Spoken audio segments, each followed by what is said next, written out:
રૂપાલી પરમાર। વાત કરીએ આજના મુખ્ય સમાચારોની। વડોદરા પીસીબી પોલીસે લિસ્ટેડ બુટલેગર ધર્મેન્દ્ર સંભુનો વિદેશી દારૂનો જથ્થો ઝડપી પાડ્યો।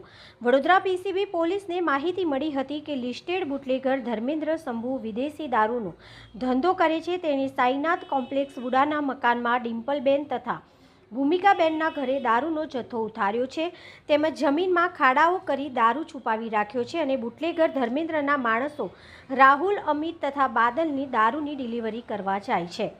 બુટલેગર ધર્મેન્દ્ર હોલસેલમાં પણ દારૂનું વેચાણ કરતો હોવાની માહિતી મળી હતી, જેથી પીસીબી પોલીસ મકરપુરા પોલીસ સ્ટેશનની સી ટીમનો સંપર્ક કરી તરસાલી શાક માર્કેટ પાસે બોલાવ્યા હતા।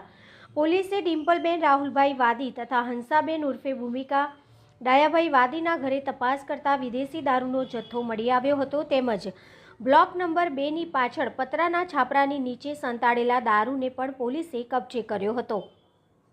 પોલીસે વિસ્કી, વોડકા, બિયરનો જથ્થો કબજે કર્યો હતો। ડિમ્પલબેને પોલીસને જણાવ્યું હતું કે છેલ્લા 3 માસથી આ મકાનમાં રહીએ છીએ અને મકાન ખુલ્લું હોય ધર્મેન્દ્ર સંભુના કહેવાથી અમે રહેતા હતા। આ દારૂ સાચવવા માટે ધર્મેન્દ્ર અમને રોજના 1000 આપે છે। સવારે ધર્મેન્દ્રના માણસો રાહુલ, અમિત તથા બાદલ દારૂ મૂકી ગયા હતા અને જરૂર પડે તેમ લઈ જતા હતા।